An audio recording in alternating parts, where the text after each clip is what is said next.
ನಮಸ್ಕಾರ. ಮುಖ್ಯಾಂಶಗಳು. ಪ್ರಾಥಮಿಕ ಆರೋಗ್ಯ ಕೇಂದ್ರಗಳ ಉನ್ನತೀಕರಣಕ್ಕೆ ಮುಂದಿನ ಬಜೆಟ್ನಲ್ಲಿ ಅಗತ್ಯ ಅನುದಾನ. ಆಸ್ಪತ್ರೆಗಳಲ್ಲಿ ಖಾಲಿ ಇರುವ 1,500 ತಜ್ಞ ವೈದ್ಯರ ನೇಮಕ.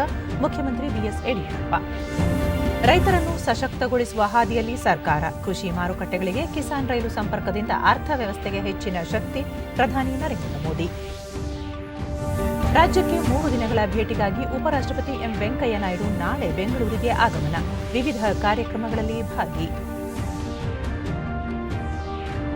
ಮತ್ತು ಕೊರೋನಾ ಹಿನ್ನೆಲೆ ಬೆಂಗಳೂರಿನಲ್ಲಿ ಹೊಸ ವರ್ಷಾಚರಣೆಗೆ ಹಲವು ನಿರ್ಬಂಧ. ಇದೇ 31ರ ಸಂಜೆ 6ರಿಂದ ಜನವರಿ 1ರ ಬೆಳಗ್ಗೆ 6 ಗಂಟೆಯವರೆಗೆ ನಿಷೇಧಾಜ್ಞೆ ಜಾರಿ. ಪೊಲೀಸ್ ಇಲಾಖೆ ಪ್ರಕಟಣೆ. ವಾರ್ತೆಗಳ ವಿವರ. ಬೆಂಗಳೂರಿನ ಮಾಗಡಿ ರಸ್ತೆಯಲ್ಲಿ ಆರೋಗ್ಯ ಮತ್ತು ಕುಟುಂಬ ಕಲ್ಯಾಣ ಇಲಾಖೆ ನಿರ್ಮಿಸಿರುವ ಆರೋಗ್ಯ ಸೌಧ ಕಟ್ಟಡವನ್ನು ಮುಖ್ಯಮಂತ್ರಿ ಬಿಎಸ್ ಯಡಿಯೂರಪ್ಪ ಇಂದು ಉದ್ಘಾಟಿಸಿದರು. ಉಪಮುಖ್ಯಮಂತ್ರಿ ಗೋವಿಂದ ಕಾರಜೋಳ, ಆರೋಗ್ಯ ಸಚಿವ ಡಾ ಕೆ ಸುಧಾಕರ್ ಮತ್ತಿತರರು ಉಪಸ್ಥಿತರಿದ್ದರು.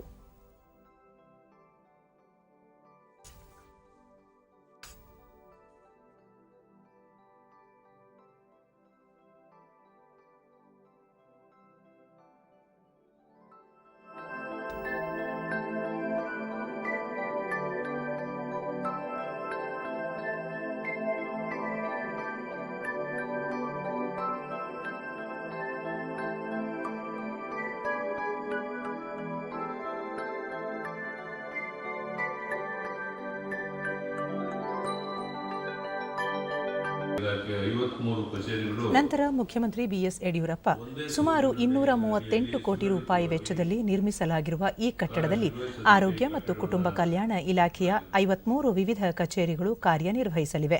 ರಾಜ್ಯದ ಎಲ್ಲ ವರ್ಗದ ಜನರಿಗೂ ಉತ್ತಮ ಆರೋಗ್ಯ ಸೇವೆ ಒದಗಿಸುವುದು ಸರ್ಕಾರದ ಧ್ಯೇಯವಾಗಿದೆ. ಸರ್ಕಾರಿ ಆಸ್ಪತ್ರೆಗಳನ್ನು ಬಲಪಡಿಸುವ ದಿಸೆಯಲ್ಲಿ ಆಯುಷ್ಮಾನ್ ಭಾರತ್, ಆರೋಗ್ಯ ಕರ್ನಾಟಕ ಯೋಜನೆಯಡಿ ಅನೇಕ ಕಾರ್ಯಕ್ರಮಗಳನ್ನು ಹಮ್ಮಿಕೊಳ್ಳಲಾಗಿದೆ ಎಂದರು.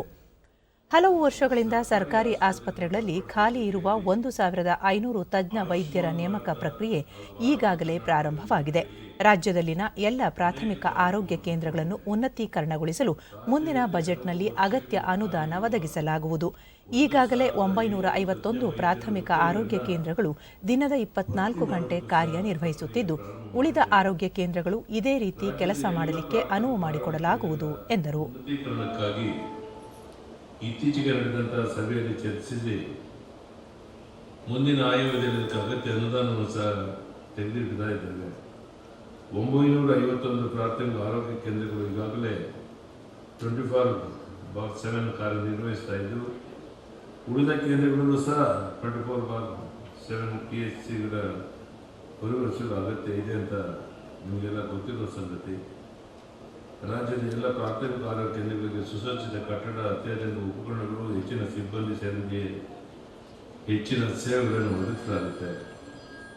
ನೀತಿ ಆಯೋಗದ ಸುಸ್ಥಿರ ಅಭಿವೃದ್ಧಿ ಸೂಚ್ಯಂಕದ ಆಧಾರದಲ್ಲಿ ಕರ್ನಾಟಕ ರಾಜ್ಯ 100ರಲ್ಲಿ 66 ಅಂಕಗಳನ್ನು ಗಳಿಸಿ 6ನೇ ಶ್ರೇಯಾಂಕ ಹೊಂದಿದೆ. ಮತ್ತು ಕುಟುಂಬ ಕಲ್ಯಾಣ ಇಲಾಖೆಯ ಡಾ ಕೆ ಸುಧಾಕರ್ ಈ ವರ್ಷದಲ್ಲಿ ರಾಜ್ಯದಲ್ಲಿ 4 ವೈದ್ಯಕೀಯ ಕಾಲೇಜುಗಳ ಆರಂಭಕ್ಕೆ ಮಂಜೂರಾತಿ ನೀಡಲಾಗಿದ್ದು, ಈಗಾಗಲೇ 3 ವೈದ್ಯಕೀಯ ಕಾಲೇಜುಗಳ ನಿರ್ಮಾಣಕ್ಕೆ ಗುದ್ದಲಿ ಪೂಜೆ ನೆರವೇರಿಸಲಾಗಿದೆ. ಯಾದಗಿರಿಯಲ್ಲಿ ನಿರ್ಮಿಸಲು ಉದ್ದೇಶಿಸಿರುವ ಕಾಲೇಜು ಕಟ್ಟಡಕ್ಕೂ ಶೀಘ್ರ ಶಂಕುಸ್ಥಾಪನೆ ನೆರವೇರಿಸಲಾಗುವುದು. ಪ್ರಸ್ತುತ ರಾಜ್ಯದಲ್ಲಿ 18 ಸರ್ಕಾರಿ ವೈದ್ಯಕೀಯ ಕಾಲೇಜುಗಳು ಇದ್ದು, ಉಳಿದ 9 ಜಿಲ್ಲೆಗಳಲ್ಲಿ ವೈದ್ಯಕೀಯ ಕಾಲೇಜುಗಳನ್ನು ಪ್ರಾರಂಭಿಸಲು ಚಿಂತನೆ ನಡೆದಿದೆ ಎಂದರು.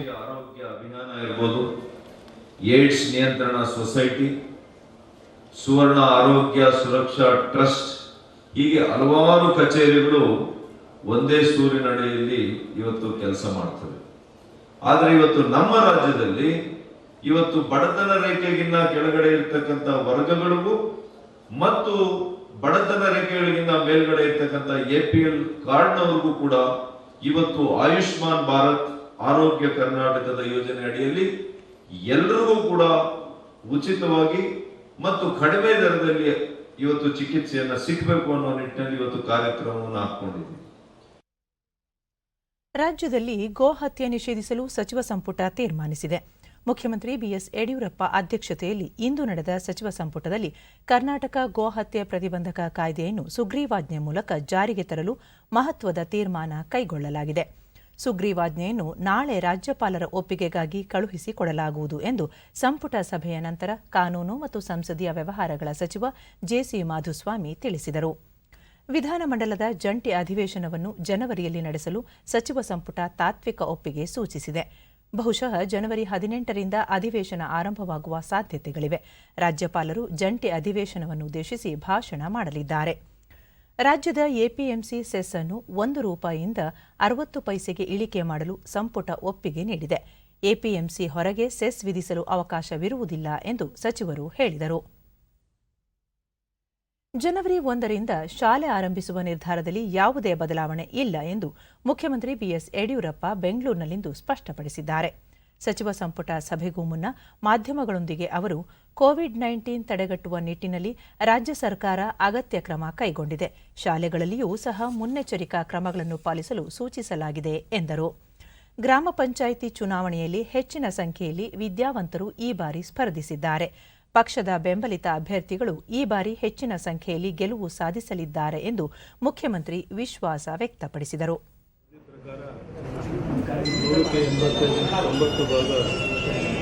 ಭಾರತೀಯ ಜನತಾ ಪಾರ್ಟಿ ಬೆಂಬಲಿತ ಸದಸ್ಯರು ಆಯ್ಕೆಯಾಗಲು ಸಿದ್ಧ. ದೇಶದ 100ನೇ ಕಿಸಾನ್ ರೈಲಿಗೆ ಪ್ರಧಾನಿ ನರೇಂದ್ರ ಮೋದಿ ಇಂದು ಚಾಲನೆ ನೀಡಿದರು.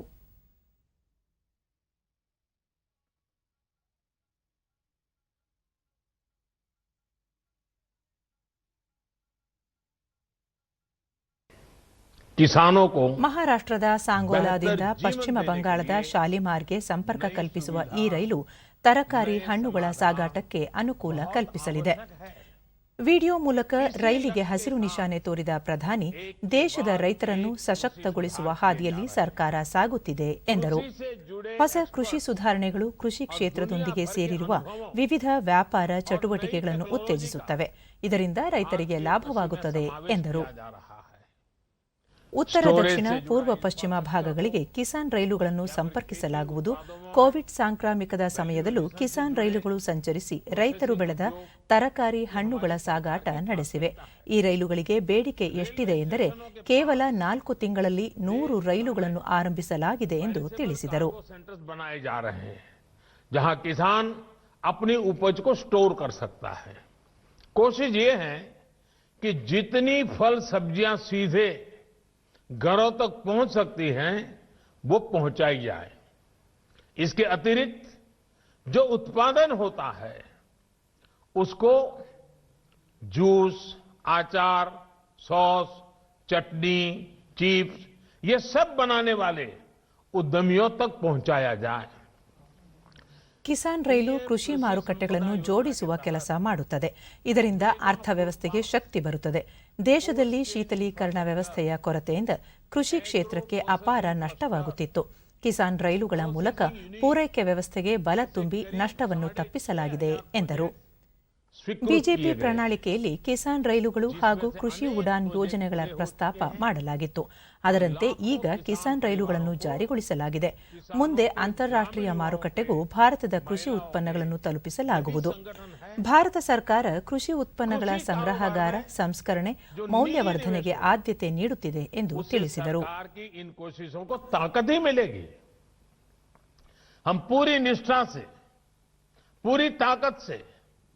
भारतीय कृषि को और किसान को सशक्त करने के रास्ते पर चलते रहेंगे। एक बार फिर देश के किसानों को 100वीं किसान रेल और नई संभावनाओं के लिए मैं बहुत बहुत बधाई देता हूं। रेल मंत्रालय को बधाई देता हूं, कृषि मंत्रालय को बधाई देता हूं। इसी दौरान ರೈಲ್ವೆ ಸಚಿವ ಪಿಯೂಷ್ ಗೋಯಲ್, ಈಗಾಗಲೇ ದೇಶದಲ್ಲಿ ಸಂಚರಿಸುತ್ತಿರುವ ಕಿಸಾನ್ ರೈಲುಗಳಿಂದ ಸಕಾಲದಲ್ಲಿ ಅಗತ್ಯ ತರಕಾರಿ, ಹಣ್ಣುಗಳ ಪೂರೈಕೆಯಾಗುತ್ತಿದೆ. ರೈತರಿಗೆ ಅತ್ಯಂತ ಕಡಿಮೆ ಸಮಯದಲ್ಲಿ ದೇಶದ ವಿವಿಧೆಡೆ ಸಾಗಾಟ ಮಾಡಲು ಅನುಕೂಲವಾಗುತ್ತಿದೆ ಎಂದು ತಿಳಿಸಿದರು. ಮುಂದಿನ ದಿನಗಳಲ್ಲಿ ದೇಶಾದ್ಯಂತ ಕಿಸಾನ್ ರೈಲುಗಳ ಜಾಲ ಜೋಡಿಸಲು ಕ್ರಮ ಕೈಗೊಳ್ಳಲಾಗುವುದು ಎಂದರು. कोविड काल के दौरान 25 मार्च 2020 से लेकर अभी तक रेलवे ने लगभग 510 लाख टन अनाज की ढुलाई की है, जो पिछले वर्ष से 80% अधिक है। किसान का विकास ही देश का विकास है, किसान की समृद्धि ही देश की समृद्धि है। ये आप हमें हर बार बताते रहते हैं। आत्मनिर्भर भारत के सपने को पूरा करने के लिए और किसानों का विकास करने के लिए रेलवे ने किसान रेल को चलाया है। उसी का परिणाम है ಕೃಷಿ ಸಚಿವ ನರೇಂದ್ರ ಸಿಂಗ್ ತೋಮರ್, ಭಾರತ ಕೃಷಿ ಪ್ರಧಾನ ದೇಶ, ಕೃಷಿ ಪ್ರಾಧಾನ್ಯತೆಯನ್ನು ಜನರು ಒಪ್ಪಿಕೊಂಡಿದ್ದರಾದರೂ ಸರ್ಕಾರ ಒಪ್ಪಿಕೊಂಡಿರಲಿಲ್ಲ. ದೀರ್ಘಕಾಲದವರೆಗೆ ರೈತರ ಉಪೇಕ್ಷೆ ಮಾಡಲಾಗುತ್ತಿತ್ತು. ಬಿಜೆಪಿ ಸರ್ಕಾರ ನರೇಂದ್ರ ಮೋದಿ ಅವರ ನೇತೃತ್ವದಲ್ಲಿ ಕೃಷಿ ಕ್ಷೇತ್ರದ ಉನ್ನತಿಗೆ ಶ್ರಮಿಸುತ್ತಿದೆ. ರೈತರ ಸಂಕಷ್ಟಗಳು ದೂರವಾಗಲು ಅನೇಕ ಕ್ರಮಗಳನ್ನು ಕೈಗೊಳ್ಳಲಾಗಿದೆ ಎಂದರು. इस क्षेत्र में निजी निवेश के द्वार खुल सके और इस क्षेत्र में जो कानूनी बंदिशें किसानों पर लगी हैं उनसे किसान मुक्त हो सके, इस दृष्टि से माननीय प्रधानमंत्री नरेंद्र मोदी जी के नेतृत्व में अनेक योजनाओं का सृजन हुआ, जिनका सफल रूप से संचालन किया जा रहा है। जब कानूनों में बदलाव और नए कानून बनाने की बात आई तो नए कानून बनाकर भी इस रास्ते को प्रशस्त करने का प्रयत्न माननीय प्रधानमंत्री जी के नेतृत्व में सफलतापूर्वक हुआ है. ಈಗ ಜಾಹೀರಾತು, ನಂತರ ವಾರ್ತಾ ಪ್ರಸಾರ ಮುಂದುವರಿಯುವುದು. Here gravity and physics don't call the shots, and sound travels slower than you. This is a different kind of place. That's why we're looking for different kind of people, for whom excellence is not a job, but a way of being, be it in the sky or on the ground. We are looking for an invincible team of invincible people. People who are a cut above. Join the Indian Air Force to be a cut above. ಕೃಷಿ ಕಾನೂನುಗಳನ್ನು ವಿರೋಧಿಸಿ ಪ್ರತಿಭಟನೆ ನಡೆಸುತ್ತಿರುವ ರೈತರನ್ನು ಕೇಂದ್ರ ಸರ್ಕಾರ December 30ರಂದು ಮಾತುಕತೆಗೆ ಆಹ್ವಾನಿಸಿದೆ. ದೆಹಲಿಯ ವಿಜ್ಞಾನ ಭವನದಲ್ಲಿ ಮಧ್ಯಾಹ್ನ 2 ಗಂಟೆಗೆ ಸರ್ಕಾರ ಮತ್ತು ರೈತರ ಮಾತುಕತೆ ನಡೆಯಲಿದೆ. 3 ಕೃಷಿ ಕಾನೂನುಗಳು, ಕನಿಷ್ಠ ಬೆಂಬಲ ಬೆಲೆ, ವಿದ್ಯುತ್ ಅಧಿನಿಯಮ, ಗುತ್ತಿಗೆ ಕೃಷಿಯ ಬಗ್ಗೆ ವಿಸ್ತೃತ ಚರ್ಚೆ ನಡೆಯಲಿದೆ. ಕಳೆದ ಹಲವಾರು ದಿನಗಳಿಂದ ರಾಜಧಾನಿ ದೆಹಲಿ ಗಡಿಭಾಗದಲ್ಲಿ ಪಂಜಾಬ್ ಸೇರಿದಂತೆ ದೇಶದ ವಿವಿಧ ಭಾಗಗಳ ರೈತರು ಪ್ರತಿಭಟನೆಯಲ್ಲಿ ನಿರತರಾಗಿದ್ದು, ಇದುವರೆಗೆ 6 ಸುತ್ತುಗಳ ಮಾತುಕತೆ ನಡೆಸಲಾಗಿದೆ. ದೇಶದ ಪ್ರಥಮ ಚಾಲಕ ರಹಿತ ಮೆಟ್ರೋ ರೈಲಿಗೆ ಪ್ರಧಾನಿ ನರೇಂದ್ರ ಮೋದಿ ದೆಹಲಿಯಲ್ಲಿಂದು ಚಾಲನೆ ನೀಡಿದರು. ವಿಡಿಯೋ ಕಾನ್ಫರೆನ್ಸ್ ಮೂಲಕ ಕಾರ್ಯಕ್ರಮ ಉದ್ಘಾಟಿಸಿದ ಅವರು, ಆಧುನಿಕ ತಂತ್ರಜ್ಞಾನದಲ್ಲಿ ನಾಗರಿಕರ ಜೀವನವನ್ನು ಸುಲಭಗೊಳಿಸುವುದು ಸರ್ಕಾರದ ಉದ್ದೇಶವಾಗಿದೆ. ಈ ನಿಟ್ಟಿನಲ್ಲಿ ದೇಶದ ವಿವಿಧ ನಗರಗಳಲ್ಲಿ ಮೆಟ್ರೋ ರೈಲು ಕಾಮಗಾರಿ ಭರದಿಂದ ಸಾಗುತ್ತಿದೆ ಎಂದು ತಿಳಿಸಿದರು. 2014ರಲ್ಲಿ ಬಿಜೆಪಿ ಸರ್ಕಾರ ರಚಿಸಿದ ಸಮಯದಲ್ಲಿ ಕೇವಲ 5 ನಗರಗಳಲ್ಲಿ ಮೆಟ್ರೋ ರೈಲು ಸಂಚಾರವಿತ್ತು. ಇಂದು 18 ನಗರಗಳಲ್ಲಿ ಮೆಟ್ರೋ ರೈಲುಗಳು ಸಂಚರಿಸುತ್ತಿವೆ. 2025ರೊಳಗೆ ಇದನ್ನು 25 ನಗರಗಳಿಗೆ ವಿಸ್ತರಿಸುವ ಗುರಿ ಹೊಂದಲಾಗಿದೆ. ಇಂದು 1000 ಕಿಲೋಮೀಟರ್ಗೂ ಅಧಿಕ ಮೆಟ್ರೋ ರೈಲು ಮಾರ್ಗವಿದೆ. 2025ರೊಳಗೆ ಇದನ್ನು 1700 ಕಿಲೋಮೀಟರ್ಗೆ ಹೆಚ್ಚಿಸುವ ಉದ್ದೇಶ ಹೊಂದಲಾಗಿದೆ ಎಂದರು. ಮೆಟ್ರೋ ಲೈಟ್, ಮೆಟ್ರೋ ನಿಯಾನ್ ಯೋಜನೆಗಳು ಸಣ್ಣ ನಗರಗಳಲ್ಲಿ ಜಾರಿಯಲ್ಲಿವೆ. ಜಲಮಾರ್ಗದ ಮೆಟ್ರೋ ಕಾಮಗಾರಿ ಕೊಚ್ಚಿಯಲ್ಲಿ ಪ್ರಗತಿಯಲ್ಲಿದೆ ಎಂದರು. आज ये करीब 3 गुनी यानी 700 किलोमीटर से ज्यादा है. वर्ष 2025 तक हम इसका विस्तार 1700 किलोमीटर 1700 किलोमीटर तक करने का प्रयास कर रहे हैं. ಮೆಟ್ರೋ ರೈಲುಗಳಿಂದ ನಗರಗಳಲ್ಲಿ ಉತ್ತಮ ಸಂಪರ್ಕ ವ್ಯವಸ್ಥೆ ಸೃಷ್ಟಿಯಾಗುತ್ತದೆ. ಇದರ ಲಾಭ ಜನರಿಗೆ ಸಿಗುತ್ತದೆ. ಇಂದು ಮೆಟ್ರೋ ರೈಲುಗಳು ಕೇವಲ ಒಂದು ವ್ಯವಸ್ಥೆಯಾಗಿ ಉಳಿದಿಲ್ಲ, ಮಾಲಿನ್ಯ ನಿಯಂತ್ರಣಕ್ಕೂ ಅವು ಪೂರಕವಾಗಿವೆ. ಮೇಕ್ ಇನ್ ಇಂಡಿಯಾ ಅಭಿಯಾನದಡಿ ಮೆಟ್ರೋ ವ್ಯವಸ್ಥೆಯನ್ನು ಬಲಪಡಿಸಲಾಗುತ್ತಿದ್ದು, ದೇಶದ 4 ಬೃಹತ್ ಕಂಪನಿಗಳು ಮೆಟ್ರೋ ನಿರ್ಮಾಣ ಮಾಡುತ್ತಿವೆ ಎಂದು ಪ್ರಧಾನಿ ತಿಳಿಸಿದರು. याद रखिए, ये सिर्फ आंकड़े नहीं है, ये करोड़ों भारतीयों के जीवन में आ रही ईज ऑफ लिविंग के प्रमाण है. ये सिर्फ ईंट, पत्थर, कंक्रीट और लोहे से बने इंफ्रास्ट्रक्चर नहीं, बल्कि ये देश के नागरिकों, देश के मिडिल क्लास की आकांक्षा पूरा होने के साक्ष्य हैं. साथियों, आखिर ये परिवर्तन, ये बदलाव आया कैसे? ब्यूरोक्रेसी वही है, लोग वही हैं, फिर कैसे इतना तेज काम हुआ? इसकी वजह यही रही कि हमने शहरीकरण को चुनौती नहीं बल्कि अवसर के रूप में देखा। हमारे देश में पहले कभी मेट्रो को लेकर कोई नीति ही नहीं थी। साथियों, आप में से अधिकांश लोग ये जानते हैं कि देश के अलग अलग शहरों की अलग अलग आवश्यकताएं, अलग अलग आकांक्षाएं और अलग अलग चुनौतियां होती हैं। अगर हम एक ही फिक्स मॉडल बनाकर मेट्रो रेल का संचालन करें तो ಕಾರ್ಯಕ್ರಮದಲ್ಲಿ ದೆಹಲಿ ಮುಖ್ಯಮಂತ್ರಿ ಅರವಿಂದ ಕೇಜ್ರಿವಾಲ್ ಸೇರಿದಂತೆ ಮತ್ತಿತರರು ಉಪಸ್ಥಿತರಿದ್ದರು. हमने ध्यान दिया कि मेट्रो का विस्तार, ट्रांसपोर्ट के आधुनिक तौर तरीकों का इस्तेमाल शहर के लोगों की जरूरतों और वहां की प्रोफेशनल लाइफस्टाइल के हिसाब से ही होना चाहिए। लाइन पर देश की पहली ड्राइवरलेस हृदय से स्वागत करता हूं। ಬ್ಲೂ ಫ್ಲಾಗ್ ಗರಿಮೆಗೆ ಪಾತ್ರವಾಗಿರುವ ದೇಶದ 8 ಸಮುದ್ರ ತೀರಗಳಲ್ಲಿ ಇಂದು ಅಂತಾರಾಷ್ಟ್ರೀಯ ನೀಲಿ ಧ್ವಜ ಹಾರಿಸಲಾಯಿತು. ಕೇಂದ್ರ ಪರಿಸರ ಸಚಿವ ಪ್ರಕಾಶ್ ಜಾವಡೇಕರ್ ವರ್ಚುವಲ್ ಕಾರ್ಯಕ್ರಮದ ಮೂಲಕ ಸಮುದ್ರ ತೀರಗಳಲ್ಲಿ ನೀಲಿ ಧ್ವಜ ಹಾರಿಸಿ ಸಮುದ್ರ ತೀರಗಳ ಸ್ವಚ್ಛತೆಗೆ ಜನಾಂದೋಲನ ರೂಪಿಸುವ ಅಗತ್ಯವನ್ನು ಪ್ರತಿಪಾದಿಸಿದರು. ಯುನೆಸ್ಕೋ, ಯುಎನ್ಇಪಿ ಸೇರಿದಂತೆ ಹಲವಾರು ಅಂತಾರಾಷ್ಟ್ರೀಯ ಸಂಸ್ಥೆಗಳು ಪರಿಸರಕ್ಕೆ ಪೂರಕವಾದ ಭಾರತದ 8 ಸ್ವಚ್ಛ ತೀರಗಳಿಗೆ ಬ್ಲೂ ಫ್ಲಾಗ್ ಮಾನ್ಯತೆ ನೀಡಿವೆ. ಮುಂದಿನ 3 ವರ್ಷಗಳಲ್ಲಿ 100 ಸಮುದ್ರ ತೀರಗಳಿಗೆ ಬ್ಲೂ ಫ್ಲಾಗ್ ಹೊಂದುವ ಗುರಿ ಇದೆ ಎಂದು ತಿಳಿಸಿದರು. ಸಮುದ್ರ ತೀರಗಳ ಸ್ವಚ್ಛತೆಯಲ್ಲಿ ಸ್ಥಳೀಯ ಜನ ಪಾಲ್ಗೊಳ್ಳಬೇಕು. ಇದರಿಂದ ಪ್ರವಾಸಿಗರು ಸ್ವಚ್ಛತೆಗೆ ಆದ್ಯತೆ ನೀಡುತ್ತಾರೆ. ತೀರಗಳ ಸ್ವಚ್ಛತೆಗೆ ತ್ಯಾಜ್ಯ ವಿಲೇವಾರಿಯಂತಹ ಅನೇಕ ಕ್ರಮಗಳನ್ನು ಕೈಗೊಳ್ಳಲಾಗುವುದು. ಸ್ಥಳೀಯರನ್ನು ಒಳಗೊಂಡ ಸಮುದ್ರ ತೀರಗಳ ನಿರ್ವಹಣಾ ಸಮಿತಿ ರಚಿಸಲಾಗುವುದು ಎಂದರು. प्रशिक्षण होता है, बीच का पूरा मैप होता है, वहां कैसे बिहेव करें इसका कोड ऑफ कॉन्डक्ट होता है, वाटर क्वालिटी ठीक रहे इसके लिए प्रबंधन होता है, कोई औद्योगिक या रेसिडेंशियल वेस्ट वहां न गिरे, न कोई गिराए, ये देखना भी जरूरी होता है। फिर ಜನರ ಹಿತಕ್ಕಾಗಿ ವಿದ್ಯಾರ್ಥಿಗಳು ತಮ್ಮ ಸಾಮರ್ಥ್ಯ ಹಾಗೂ ಕಲ್ಪನಾ ಶಕ್ತಿಯನ್ನು ಸಮರ್ಥವಾಗಿ ಬಳಸಿಕೊಳ್ಳಬೇಕು ಎಂದು ರಕ್ಷಣಾ ಸಚಿವ ರಾಜನಾಥ್ ಸಿಂಗ್ ಕರೆ ನೀಡಿದರು.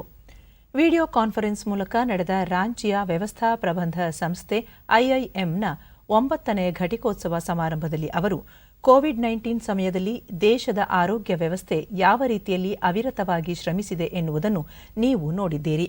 ಅದೇ ಮಾದರಿಯಲ್ಲಿ ದೇಶವಾಸಿಗಳ ಹಿತಕ್ಕಾಗಿ ವಿದ್ಯಾರ್ಥಿಗಳು ಹೊಸ ವಿಚಾರಗಳೊಂದಿಗೆ ಮುಂದೆ ಬರಬೇಕು ಎಂದು ಹೇಳಿದರು. ಕೋವಿಡ್-19 ಸವಾಲನ್ನು ಅವಕಾಶವನ್ನಾಗಿ ಪರಿವರ್ತಿಸಿಕೊಳ್ಳಲಾಯಿತು. ವಿದ್ಯಾರ್ಥಿಗಳು ಪದವಿ ಪಡೆದ ಬಳಿಕ ನಿಜ ಜೀವನದ ಸವಾಲುಗಳನ್ನು ಸಶಕ್ತವಾಗಿ ಎದುರಿಸಬೇಕು ಎಂದರು. हम इतिहास की सीख का वर्तमान में उपयोग करते हुए भविष्य की राह निर्मित करें, यह भी प्रबंधन का एक विशेष अंग है और यह संस्थान इस मंत्र के साथ लगातार आगे बढ़ रहा है, ऐसा मेरा विश्वास है। मित्रों, समय के साथ पूरी मानवता को प्रबंधन की आवश्यकता बढ़ती जा रही है। वर्तमान में कोविड के संकट ने सभी स्तरों पर, वह चाहे व्यक्तिगत हो, सामूहिक हो, सांस्थानिक अथवा राष्ट्रीय अंतर्राष्ट्रीय स्तर हो, प्रबंधन की परीक्षा ली है।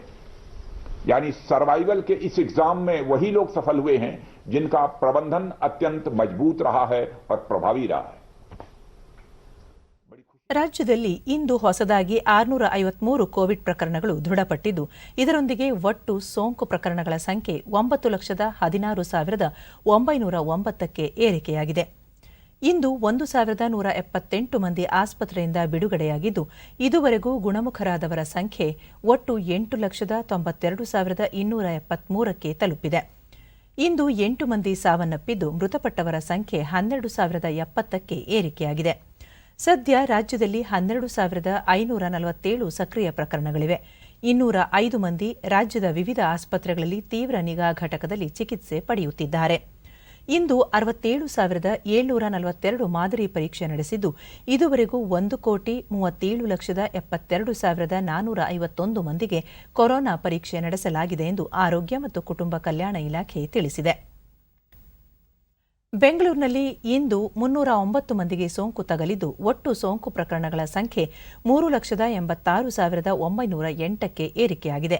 ಇಂದು 654 ಮಂದಿ ಆಸ್ಪತ್ರೆಯಿಂದ ಬಿಡುಗಡೆಯಾಗಿದ್ದು ಇದುವರೆಗೂ ಗುಣಮುಖರಾದವರ ಸಂಖ್ಯೆ 3,74,378ಕ್ಕೆ ಏರಿಕೆಯಾಗಿದೆ.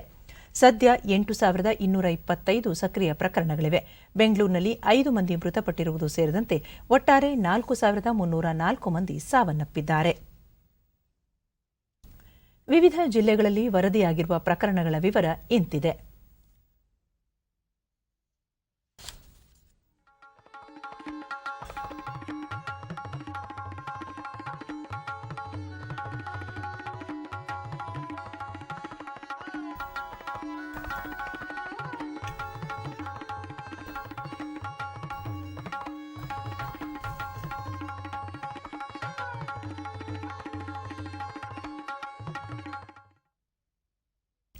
ಬ್ರಿಟನ್ನಿಂದ ರಾಜ್ಯಕ್ಕೆ ಆಗಮಿಸಿರುವ ಪ್ರಯಾಣಿಕರನ್ನು ಕೋವಿಡ್ ಪರೀಕ್ಷೆಗೆ ಒಳಪಡಿಸಲು ಅಗತ್ಯ ಕ್ರಮ ಕೈಗೊಳ್ಳಲಾಗುತ್ತಿದೆ ಎಂದು ಆರೋಗ್ಯ ಮತ್ತು ವೈದ್ಯಕೀಯ ಶಿಕ್ಷಣ ಸಚಿವ ಡಾ ಕೆ ಸುಧಾಕರ್ ಬೆಂಗಳೂರಿನಲ್ಲಿಂದು ತಿಳಿಸಿದ್ದಾರೆ. ಮಾಧ್ಯಮಗಳೊಂದಿಗೆ ಅವರು ಬ್ರಿಟನ್ನಿಂದ ಆಗಮಿಸಿದ 1,614 ಮಂದಿಯನ್ನು ಇದುವರೆಗೂ ತಪಾಸಣೆಗೊಳಪಡಿಸಲಾಗಿದೆ. ಈ ಪೈಕಿ 26 ಮಂದಿಗೆ ಕೋವಿಡ್-19 ಸೋಂಕು ಇರುವುದು ದೃಢಪಟ್ಟಿದೆ. ಆದರೆ ಈ ಮಧ್ಯೆ ಕೆಲವರು ಕೋವಿಡ್-19 ಪರೀಕ್ಷೆಗೆ ಒಳಗಾಗುವ ಬದಲು ಆತಂಕ ಪಡುತ್ತಿದ್ದಾರೆ. ಬ್ರಿಟನ್ನಿಂದ ಆಗಮಿಸಿರುವ ಪ್ರತಿಯೊಬ್ಬರೂ ಸ್ವಯಂ ಪ್ರೇರಿತವಾಗಿ ಮುಂದೆ ಬಂದು ಪರೀಕ್ಷೆಗೆ ಒಳಪಡಬೇಕು. ಸರ್ಕಾರದೊಂದಿಗೆ ಸಹಕರಿಸಿದರೆ ಸಾಮಾಜಿಕ ಆರೋಗ್ಯ ಕಾಪಾಡಲು ಅನುಕೂಲವಾಗುತ್ತದೆ ಎಂದು ಅವರು ತಿಳಿಸಿದರು. ಉಪರಾಷ್ಟ್ರಪತಿ ಎಂ ವೆಂಕಯ್ಯನಾಯ್ಡು ನಾಳೆಯಿಂದ 3 ದಿನ ರಾಜ್ಯ ಪ್ರವಾಸ ಕೈಗೊಳ್ಳಲಿದ್ದು ವಿವಿಧ ಕಾರ್ಯಕ್ರಮಗಳಲ್ಲಿ ಭಾಗವಹಿಸಲಿದ್ದಾರೆ. ನಾಳೆ ಬೆಳಗ್ಗೆ ಹೊಸಕೋಟೆಯ ವಿಜ್ಞಾನ ಮತ್ತು ತಂತ್ರಜ್ಞಾನ ಕ್ಷೇತ್ರದ ಸಂಶೋಧನೆ ಹಾಗೂ ಶಿಕ್ಷಣ ಕೇಂದ್ರಕ್ಕೆ ಭೇಟಿ ನೀಡಲಿದ್ದಾರೆ. ಬಳಿಕ ರಾಜಭವನಕ್ಕೆ ಹಿಂತಿರುಗಲಿರುವ ಅವರು ಇದೇ 31ರ ಬೆಳಿಗ್ಗೆ ಚೆನ್ನೈಗೆ ಪ್ರಯಾಣ ಬೆಳೆಸಲಿದ್ದಾರೆ. ಬೆಂಗಳೂರಿನಲ್ಲಿ ಹೊಸ ವರ್ಷಾಚರಣೆಗೆ ಹಲವು ನಿರ್ಬಂಧಗಳನ್ನು ಜಾರಿಗೊಳಿಸಲಾಗಿದೆ. ಜನರು ಗುಂಪು ಸೇರುವುದನ್ನು ತಡೆಯಲು ಇದೇ 31ರ ಸಂಜೆ 6 ಗಂಟೆಯಿಂದ ಜನವರಿ 1ರ 6 ಗಂಟೆಯವರೆಗೆ ನಿಷೇಧಾಜ್ಞೆಯನ್ನು ಜಾರಿಗೊಳಿಸಲಾಗಿದೆ ಎಂದು ನಗರ ಪೊಲೀಸ್ ಆಯುಕ್ತರ ಕಚೇರಿ ಪ್ರಕಟಣೆ ತಿಳಿಸಿದೆ. ಈ ಸಂದರ್ಭದಲ್ಲಿ 5 ಅಥವಾ ಅದಕ್ಕಿಂತ ಹೆಚ್ಚು ಜನರು ಸಾರ್ವಜನಿಕ ಸ್ಥಳಗಳಲ್ಲಿ ಸೇರುವಂತಿಲ್ಲ. ಅಲ್ಲದೆ ಹೊಸ ವರ್ಷಾಚರಣೆಯನ್ನು ಮಾಡುವಂತಿಲ್ಲ. Hotel, mall, restaurant, club, pub, club house ಮತ್ತಿತರ ಸಂಸ್ಥೆಗಳಲ್ಲಿ ಹೊಸ ವರ್ಷಾಚರಣೆ ಅಂಗವಾಗಿ ಜನದಟ್ಟಣೆಯಾಗುವಂತಹ ಸಮಾರಂಭಗಳನ್ನು ಏರ್ಪಡಿಸುವಂತಿಲ್ಲ. ಆದರೆ ದಿನನಿತ್ಯದ ವ್ಯಾಪಾರ ವಹಿವಾಟು ನಡೆಸಬಹುದು. ಈ ಸಂದರ್ಭದಲ್ಲಿ ಕೋವಿಡ್-19 ಶಿಷ್ಟಾಚಾರಗಳನ್ನು ಪಾಲಿಸಬೇಕಾಗುತ್ತದೆ ಎಂದು ತಿಳಿಸಲಾಗಿದೆ. ಪುಣೆ ಮೂಲದ ಸೀರಂ ಇನ್ಸ್ಟಿಟ್ಯೂಟ್ ಆಫ್ ಇಂಡಿಯಾ ಅಭಿವೃದ್ಧಿಪಡಿಸಿರುವ ನ್ಯೂಮೋಕೋಕಲ್ ಕಾಂಜುಗೇಟ್ ಹೆಸರಿನ ಲಸಿಕೆಯನ್ನು ಕೇಂದ್ರ ಆರೋಗ್ಯ ಮತ್ತು ಕುಟುಂಬ ಕಲ್ಯಾಣ ಸಚಿವ ಡಾ ಹರ್ಷವರ್ಧನ್ ಇಂದು ಬಿಡುಗಡೆ ಮಾಡಿದರು. ಇದು ನ್ಯೂಮೋನಿಯಾ ಸಮಸ್ಯೆಗೆ ನೀಡುವ ಲಸಿಕೆಯಾಗಿದೆ.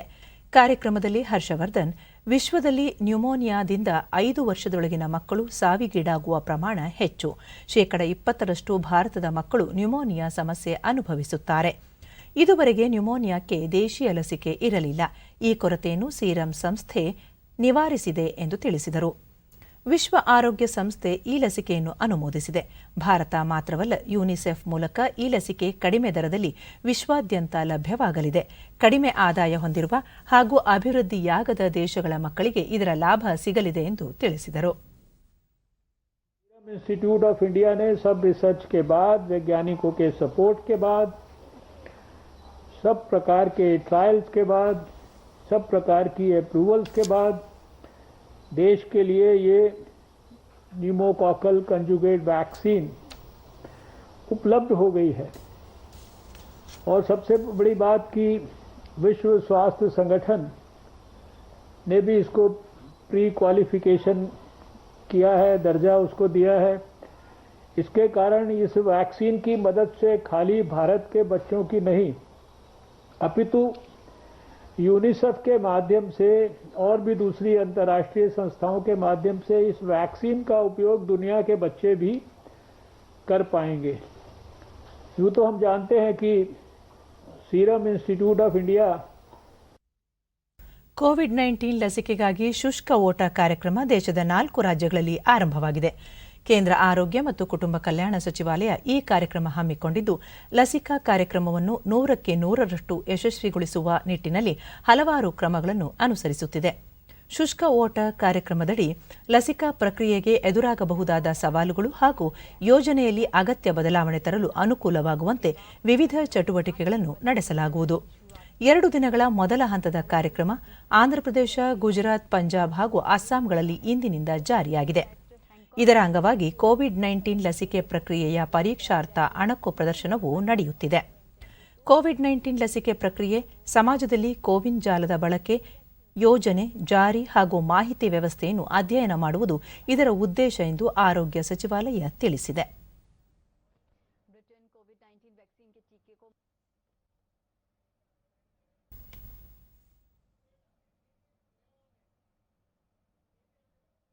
ಯುವ ಸಬಲೀಕರಣ ಮತ್ತು ಕ್ರೀಡಾ ಇಲಾಖೆಯ ವತಿಯಿಂದ 2020-21ನೇ ಸಾಲಿನ ಚಾಮರಾಜನಗರ ಜಿಲ್ಲಾ ಮಟ್ಟದ ಯುವಜನೋತ್ಸವವನ್ನು ಶಾಸಕ ಪುಟ್ಟರಂಗ ಶೆಟ್ಟಿ ಚಾಲನೆ ನೀಡಿದರು.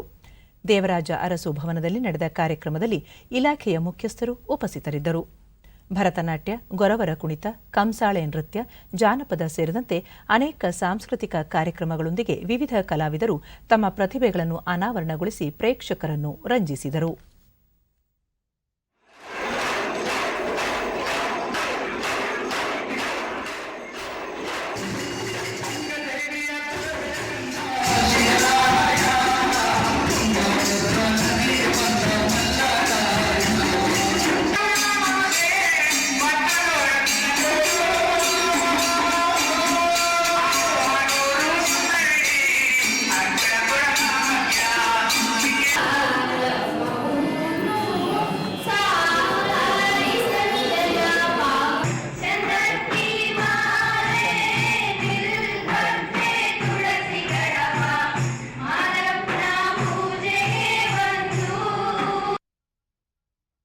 ಹೊಸ ವರ್ಷದ ಹಿನ್ನೆಲೆಯಲ್ಲಿ ವಾರ್ಷಿಕ ಕೇಕ್ ಉತ್ಸವ ಬೆಂಗಳೂರಿನ ಸೇಂಟ್ ಜೋಸೆಫ್ ಶಾಲಾ ಆವರಣದಲ್ಲಿ ಏರ್ಪಡಿಸಲಾಗಿದೆ.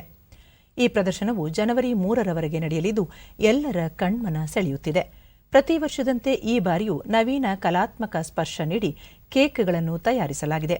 ಕೊರೋನಾ ವೈರಸ್ ಮಾದರಿಯಲ್ಲಿ ರೂಪುಗೊಂಡ ಕೇಕ್ ನೋಡುಗರಲ್ಲಿ ಜಾಗೃತಿ ಮೂಡಿಸುತ್ತಿದೆ. ಶುಗರ್ ಸ್ಕಲ್ಪ್ಟ್ ಕೇಕ್ ಸಂಸ್ಥೆಯ ಕಲಾವಿದರು ಹಾಗೂ ವಿದ್ಯಾರ್ಥಿಗಳು ಈ ಅಪರೂಪದ ಸಕ್ಕರೆ ಕಲಾಕೃತಿಗಳನ್ನು ಉತ್ಸವಕ್ಕಾಗಿ ಸಿದ್ಧಪಡಿಸಿದ್ದಾರೆ.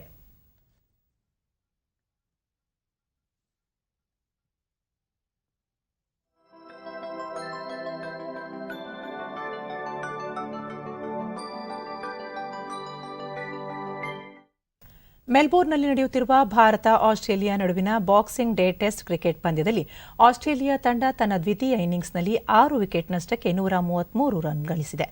ಪ್ರವಾಸಿ ತಂಡದ ಸಂಘಟಿತ ಬೌಲಿಂಗ್ ನಿರ್ವಹಣೆಗೆ ತತ್ತರಿಸಿರುವ ಆತಿಥೇಯ ತಂಡ ನಿರೀಕ್ಷಿತ ಬ್ಯಾಟಿಂಗ್ ಪ್ರದರ್ಶಿಸುವಲ್ಲಿ ವಿಫಲಗೊಂಡಿದೆ. ಇದಕ್ಕೂ ಮುನ್ನ ಭಾರತ ತಂಡ 326 ರನ್ಗಳಿಗೆ ತನ್ನ ಮೊದಲ ಇನ್ನಿಂಗ್ಸ್ ಪೂರ್ಣಗೊಳಿಸಿತು. 5 ವಿಕೆಟ್ ನಷ್ಟಕ್ಕೆ 277 ರನ್ಗಳಿಂದ 3ನೇ ದಿನದಾಟ ಆರಂಭಿಸಿದ ಭಾರತ ಅಂತಿಮವಾಗಿ 115.1 ಓವರ್ಗಳಲ್ಲಿ 326 ರನ್ಗಳಿಗೆ ಆಲ್ಔಟ್ ಆಯಿತು. ಭಾರತದ ಪರ ನಾಯಕ ಅಜಿಂಕ್ಯ ರಹಾನೆ ಶತಕ ಗಳಿಸಿದರೆ ಆಲ್ರೌಂಡರ್ ರವೀಂದ್ರ ಜಡೇಜಾ ಅರ್ಧ ಶತಕ ಗಳಿಸಿ ಗಮನ ಸೆಳೆದರು.